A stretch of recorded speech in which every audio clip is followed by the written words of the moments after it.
C'est un double programme qui, d'ailleurs, on peut avoir toxémie et carence en même temps, on peut avoir toxémie ou carence, mais très souvent les deux font une espèce de cercle vicieux. On est carencé pour plein de raisons. La première raison qui n'est pas vraiment dépendante de nous à la base, c'est que les sols sont appauvris et que nous nous retrouvons avec des légumes qui... pas que des légumes, en tout cas des matières premières qui sont appauvries en nutriments.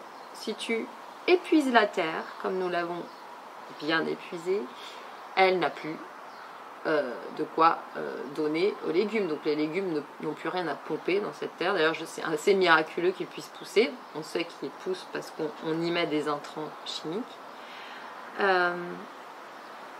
Donc on va se retrouver, je l'évoquais encore ce matin, mais je peux un petit peu développer ça. On va se retrouver en 50 ans avec un brocoli qui a perdu 60% de son calcium, 37% de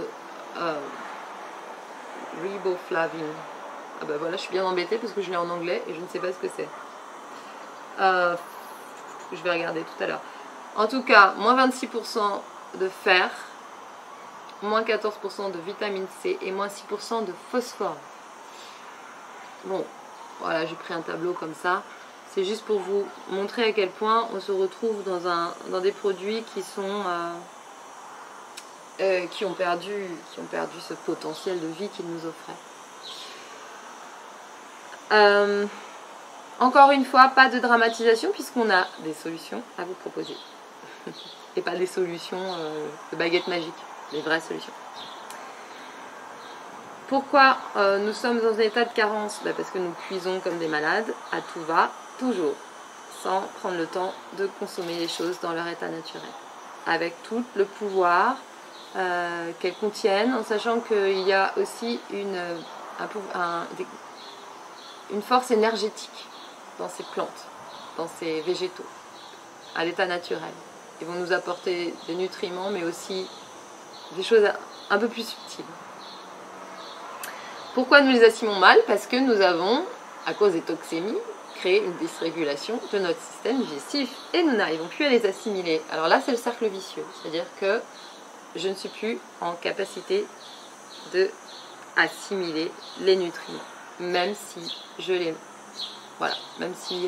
je les mange. Alors c'est pour ça que nous allons parler à un moment donné des jus de légumes et des jus qu'on fait par extracteur chez soi, parce qu'en fait on va pouvoir pallier au fait qu'on ne puisse plus assimiler parce que ces jus on a extrait la cellulose et le fait de ne pas avoir à passer par le système digestif, on va pouvoir l'assimiler très vite dans le sang, même si on a perdu ce pouvoir digestif et qu'on assimilait mal. Là on va passer par-dessus. Alors c'est pas l'idéal, on va pas passer toute sa vie à acheter à faire des jus d'extracteur parce que ça coûte cher, ça fait des déchets, ça fait du gâchis. Mais pendant des périodes, c'est vraiment quelque chose d'extrêmement puissant. Sur des périodes données, une médecine très puissante. On y reviendra. Et puis, il y a aussi le fait que nous nous soyons tournés à un moment donné, c'est ce dont je parlais à propos des produits laitiers. On a décidé de se dire que calcium égale lait, fer égale viande. On a des espèces de raccourcis comme ça, sans s'être jamais remis en question. Et ces raccourcis-là, ils sont assez mauvais pour nous parce qu'on va penser que c'est là qu'il faut chercher les sources, alors qu'en fait on se tourne vers des sources qui ne sont pas assimilables, pas bio-assimilables. Donc c'est ce que je disais tout à l'heure. Voilà. Donc, et puis après, il y a aussi le fait qu'on n'est peut-être parfois pas les bons réflexes, les bons choix d'aliments par rapport à sa propre constitution et qu'on ne constitue pas des assiettes équilibrées. Alors ça peut toucher autant à la diététique qu'au concept naturopathique, c'est-à-dire équilibré pour qu'on ait pour les nutriments essentiels, mais aussi équilibré pour qu'on n'ait pas une assiette qui nous mette dans un état d'acidose, qui respecte notre terrain et le pH de notre corps.